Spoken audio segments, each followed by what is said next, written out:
சென்னை எண்ணூர் துறைமுகம் அருகே 2 சரக்கு கப்பல்கள் மோதிக்கொண்டதை அடுத்து கடல் பரப்பில் பரவியிருக்கும் எண்ணெய் படலத்தை அகற்றும் பணி 7வது நாளாக நீடிக்கிறது. எண்ணெய் படலத்தை அகற்றுவதில் சிரமம் ஏன் என்பது குறித்த விவரங்களை செய்தியாளர் விவேக்கிடம் கேட்கலாம். விவேக், எண்ணெய் துறைமுகம் அருகே எண்ணெய் படலம் எத்தனை டன் அளவுக்கு அகற்றப்பட்டிருக்கிறது? அதை அகற்றும் பணி எந்த அளவிற்கு தற்போது இருக்கிறது? கார்த்திகேயன், தொடர்ச்சியாக இங்கே அந்த எண்ணெய் அகற்றக்கூட பணியானது தற்பொழுதும் தொடர்ந்து நடைபெற்று வருகிறது. கடந்த 5 நாட்களாக நடைபெற்று வந்த அந்த பணி இன்றைக்கு 6வது நாளாக தொடர்ச்சியாக நடைபெற்று வருவதை நம்மால் பார்க்க முடிகிறது. இன்றைக்கு மட்டும் 231 பணியாளர்கள் பணியிலே ஈடுபட்டிருக்கிறார்கள். ஹைவேவைச் சேர்ந்த நெடுஞ்சாலையைச் சேர்ந்த பணியாளர்கள், அதே போல Hindustan institute of marine training அப்படின்ற தனித்த இந்த போன்ற பணிகளுக்கு அவசர நிலையத்தில் பணிபடுத்தக்கூடிய அந்த பணியாளர்கள் அவர்களும் பணியில் ஈடுபட்டிருக்கிறார்கள். இது தவிர காமராஜர் துறைமுகத்தைச் சேர்ந்த பணியாளர்கள், இந்தியன் ஆயில் கார்ப்பரேஷனை சேர்ந்த பணியாளர்கள், தமிழகத்தில் இருக்கக்கூடிய மாசு கட்டுப்பாட்டு குழுவை சேர்ந்த அந்த பணியாளர்கள் என பல்வேறு தரப்பினரும் தொடர்ச்சியாக பணியிலே ஈடுபட்டுக் கொண்டிருக்கிறார்கள். இவர்களுக்கு தேவையான உதவி உபகரணங்கள் அதிகாலையில் இருந்தே இங்கே வந்து இறங்கிக் கொண்டிருக்கின்றன. திருவள்ளூர் மாவட்டத்தின் சார்பாகவும் சென்னை மாநகராட்சியின் சார்பாகவும் இவர்களுக்கு தேவையான கை கிளவுஸ்களாகட்டும், பாதுகாப்பு உடைகளாகட்டும், கால்களிலே மாட்டிக்கொள்ளக்கூடிய அந்த தடித்த ஷூக்களாகட்டும் எல்லா உபகரணங்களும் கொண்டு வரப்பட்டிருக்கிறது. 1500 உபகரணங்கள் தேவையான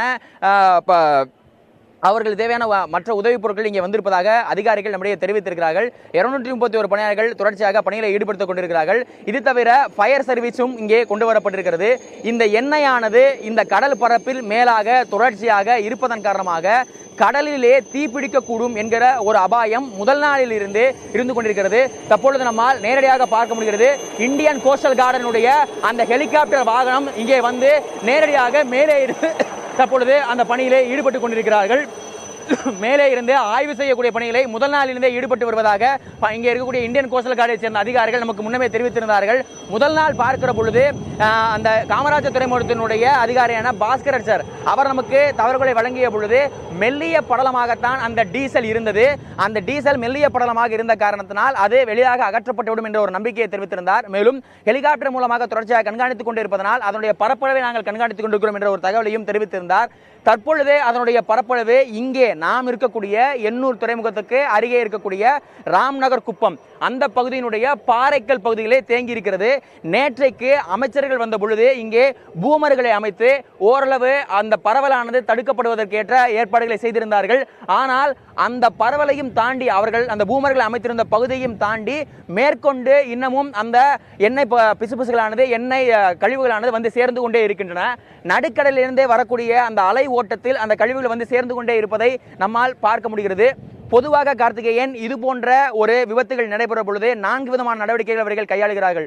ஒன்று, பூமர்களை வைத்து இதை தடுப்பது, அதன் பிறகு இவற்றை அகற்றுவது. மூன்றாவதாக கெமிக்கல் டிஸ்பிளன்ஸ் எனக்கூடிய வேதிய கரிம பொருட்களை பயன்படுத்தி அந்த கழிவுப் பொருட்களை உடைக்கக்கூடிய பணியில் ஈடுபடுவார்கள். அப்படி உடைக்கப்பட்ட பிறகு அவை தனித்தனியாக ஒரு சிறு சிறு துண்டுகளாக சிதறி சென்றுவிடும். அவற்றை பிறகு அப்புறப்படுத்துவார்கள். ஆனால் இந்த பகுதியினுடைய முக்கியத்துவத்தை, உயிரியல் முக்கியத்துவத்தை கருதி அப்படி இது ஒரு நடவடிக்கை எடுக்கவில்லை என்று இங்கே இருக்கக்கூடிய அதிகாரிகள் நமக்கு தெரிவித்திருக்கிறார்கள்.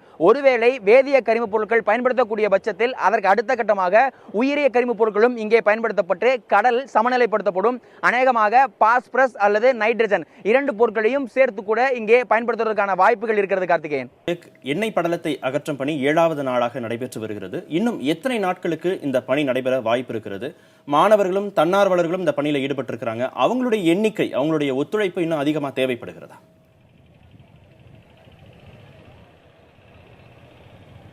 கார்த்திகேயன், தொடர்ச்சியாக இந்த சுத்தப்படுத்துகிற பணியானது இங்கே நடைபெற்றுக் கொண்டே இருக்கிறது. முதலாக இந்த கழிவுகளை அகற்றக்கூடிய பணிகளை பற்றி தெரிவிக்கிற பொழுது 2 அல்லது 3 நாட்களில் இந்த கழிவுகளானது முழுவதுமாக அகற்றப்பட்டுவிடும் என்றுதான் முதலில் சொன்னார்கள். அவர்கள் அந்த காரணத்தை சொன்னதற்கு காரணம் இது மிக எளிதாக அப்புறப்படுத்தக்கூடிய ஒன்றாகும். அந்த மிஷின்களை கொண்டு, இந்த மோப்பிங் மிஷின்கள் என்று சொல்லக்கூடிய மிஷின்களை கொண்டும், பாலிக்ரோ என்கிற வழக்கமாக இதை அப்புறப்படுத்துவதற்காக பயன்படுத்தக்கூடிய மிஷின்களை கொண்டும் அப்புறப்படுத்திவிடக்கூடும் என்கிற ஒரு நம்பிக்கை அவர்களுக்கு இருந்ததுதான். ஆனால் அந்த மெல்லிய திரவமானது கொஞ்சம் கொஞ்சமாக காற்றுடன் நடந்த வினை காரணமாகும், கடல் சூழலியல் இயல்புக்கு தன்மை காரணமாகும் கொஞ்சம் கொஞ்சமாக மாறி மிக கடினமான தடிமனான ஒரு திரவமாக மாறிவிட்டது. தற்பொழுது கையிலே நான் வைத்திருக்கக்கூடிய இந்த கிளாஸில் தற்பொழுது நான் இருக்கக்கூடிய தண்ணீர் என்பது எண்ணூர் கடலில் இருக்கக்கூடிய இயல்பான கடல் தண்ணீர். இதுதான் எண்ணூர் கடலில் இருக்கக்கூடிய இயல்பான கடல் தண்ணீர். சாதாரண ஒரு தண்ணீரை பார்ப்பது போல எப்படி இருக்கிறதோ அப்படித்தான் இருக்கிறது. இந்த இதானது இந்த எண்ணெய் பாதிப்பு வந்த பிறகு அந்த குறிப்பிட்ட பகுதியிலே எப்படி தண்ணீர் இருக்கிறது, அந்த குறிப்பிட்ட பகுதியிலே எந்த மாதிரியான கழிவுகள் சேகரமாக இருக்கின்றது என்பதற்கான ஒரு சான்றாக தான் நாம் இதை பார்க்க வேண்டும். எந்த வித்தியாசமும் இல்லாத அதாவது இரண்டிற்கும் எந்த ஒரு தொடர்புமே இல்லாத அளவுக்கு மிக மோசமான அளவில் ஒரு பாதிக்கப்பட்ட நிலையில் நாம் இருப்பதை இந்த இதன் மூலமாக நம்மால் புரிந்து கொள்ள முடிகிறது. இதனுடைய தடிமனாக இருக்கட்டும் அல்லது இது தரக்கூடிய சுவாசமாக துர்நாற்றமாக இருக்கட்டும் மிக மோசமானதாக இருக்கிறது. தற்பொழுது நாம் இருக்கக்கூடிய இந்த பகுதியிலேயே மிக கடுமையான ஒரு மோசமான காற்று தான் வீசிக்கொண்டிருக்கிறது. காற்றை சுவாசிக்க முடியாத அளவிற்கு ஒரு மோசமான சூழல் தான் இங்கே இருக்கிறது. இது தொடர்பான புகார்கள், மருத்துவம் தொடர்பான புகார்களும் அவர்களுக்கு சென்றிருக்கிறது. இங்கே இருக்கக்கூடிய மக்களுக்கு கண் எரிச்சல் இருக்கிறது. அதே நேரத்தில் அந்த ஆயிலை தொடுபவர்களுக்கு கையிலே புண்கள் வருவதாகவும் ஒரு சில புகார்கள் சென்றிருக்கின்றது. அதற்கு ஏற்றபடி இன்றைக்கு மருத்துவ முகாம்கள் அமைக்கப்பட்டிருக்கிறது. திருவள்ளூர் மாவட்டத்தின் சார்பாகவும் அதே போல அம்பத்தூர் மண்டலத்தின் சார்பாகவும் மருத்துவ முகாம்களை அமைத்திருக்கிறார்கள். அந்த மருத்துவ முகாம்களில் இங்கே பணி செய்யக்கூடிய அந்த பணியாளர்களுக்கும் இங்கே மருத்துவ பரிசோதனை செய்யப்படுகிறது. அவர்களுடைய நகங்கள் அதே போல கைகள் வேலை பார்க்கக்கூடிய இடங்கள், கால் மற்றும் கண் போன்ற பகுதிகளை இங்கே சோதனை செய்து அவர்களுக்கு மருத்துவ முகாம்களில் சிகிச்சைகளை வழங்கி கொண்டிருக்கிறார்கள். இது தவிர மீனவர்களுக்கான பாதிப்பு, அவர்களுக்கான வழங்க வேண்டிய நிவாரணம் உள்ளிட்ட கேள்விகளும் தற்பொழுது எழுந்திருக்கின்றன. தற்பொழுது நம்மிடம் ஒரு மீனவர் இருக்கிறார், இந்த பகுதியைச் சேர்ந்தவர். அவரிடம் அவர்களுக்கு என்ன மாதிரியான பாதிப்புகள் ஏற்பட்டிருக்கிறது என்று தொடர்ச்சியாக கேட்கலாம். சார் வணக்கம். கிட்டத்தட்ட ஒரு வாரமாக இந்த பணிகள் தொடர்ச்சியாக நடைபெற்றுக் கொண்டே இருக்கிறது. இந்த ஆயிலுடைய பிரச்சனை காரணமாக, இந்த கழிவுகள் சேர்ந்ததன் காரணமாக மீன் தொழில் எப்படி பாதிக்கப்பட்டிருக்கு? இந்த கழிவுகள் அதிகமாக வந்ததுனால மீன் தொழில் ரொம்ப பாதிக்கப்பட்டிருக்கு. மீன் பிடிக்க போக முடியல, படகுகள்லாம் ஆயில் ஆகிடுது, வலையெல்லாம் ஆயில் கலந்துடுது. அதனால் மீன் வலை கலைச்சி போட முடியல. அப்படியே கலைச்சி வேறு வலைகள், நல்ல வலைகள் கொண்டாந்து போட்டாலும் அதே கருப்பு நிறமாக ஆகிடுது. மீன்கள் கொஞ்சம் கொஞ்சம் கிடைக்கிது, அதை எடுத்துகிட்டு வந்தாலும் 1000 ரூபா வைக்கிற மீன் 500 ரூபாய்க்கு தான் வாங்குறாங்க. ஆனால் டீசல்னால மீன்களுக்கு பாதிப்பு இல்லை, ஆனால் மீனவர்களுக்கு தான் பாதிப்பு. அது நாங்கள் தொழிலுக்கு போக முடியாத ஒரு வாரமாக இருக்கிறதுனால எங்களுக்கு தான் பாதிப்பு, மீனுக்கு பாதிப்பு இல்லை. ஆழ்கடலில் பிடிச்சிட்டு வர மீன் கூட சில பேர் வாங்க மாட்டுறாங்க. அதில் பாதிப்பு இல்லைனுங்கிறது நேற்று மினிஸ்டர் வந்தார், அவரே மீன் சாப்பிட்டு காமிச்சார். மக்கள் மீன் சாப்பிட்டா எந்த பாதிப்பும் இல்லை, சாப்பிடலான்னு சொல்லிட்டு நேற்று அவர் பேட்டி கொடுத்துட்டு போயிட்டார். கலெக்டர் வந்தாங்க, மற்ற நிர்வாக ஆஃபீஸர்கள் எல்லாருமே அந்த மீனை சாப்பிட்டு பார்த்து மீன் பொதுமக்கள் எல்லாரும் வாங்கி சாப்பிடலாம், எந்த பாதிப்பும் இல்லை, எல்லோரும் வழக்கம் போல் மீனை சாப்பிடலாம் அப்படின்னு சொல்லியிருக்காங்க. அந்த கழிவு எல்லாமே கரையோரம் தான் ஒதுங்கியிருக்கு. அந்த மீனவர்கள் செல்ல முடியாத சூழ்நிலையில் இருக்காங்க. இப்போ நீங்க எந்த பகுதியிலேருந்து பொதுவாக மீன் பிடிக்க போவீங்க இல்லையா, ஆழ்கடல் பகுதிக்கு போகிறது எந்த பகுதியில் போவீங்க? இந்த கழிவுகளுக்கும் அதற்கும் தொடர்பு இல்லை அப்படிங்கிறத நீங்கள் எப்படி உறுதியாக சொல்லணும்னு நினைக்கிறீங்க? நாங்கள் எண்ணூர் பகுதியை சேர்ந்து எண்ணூர் ஆர்பாருக்கு அப்புறம் ஒரு 20 கிலோமீட்டருக்கு அந்த பக்கம் மீன் பிடிக்க போவோம். அந்த இடத்துல தான் விபத்து நடந்திருக்கு. அந்த விபத்தில் கச்சா எண்ணெய் ஒரு 100 டன்னுக்கிட்ட வெளியாகிருக்கு.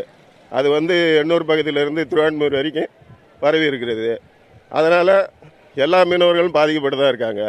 மீன் பிடிக்க செல்லும் போது அந்த இடம் போக முடியல ஒரு வாரமாக. ஆனால் மீன் ஆழ்கடலில் போய் பெரிய போட்டு மீன் பிடிச்சிட்டு வந்தாலும் அந்த மீன்களை யாரும் வாங்க மாட்டுறாங்க. மீன்கள் பிடிப்பதற்கு செல்வதற்குள்ள சிரமங்களையும் தெரிவிக்கிறார்கள். அதேபோல் மீன்களை பிடித்து வந்தாலும் வாங்குவதற்கு இருக்கக்கூடிய சிரமங்களையும் தெரிவிக்கிறார்கள். நேற்றுக்கு முன்தினம் இங்கே 15.5 மெட்ரிக் டன் அளவிலான கழிவுகளானது அகற்றப்பட்டிருக்கிறது. நேற்று 67.5 மெட்ரிக் டன் கழிவுகளானது அகற்றப்பட்டிருப்பதாக சொல்கிறார்கள்.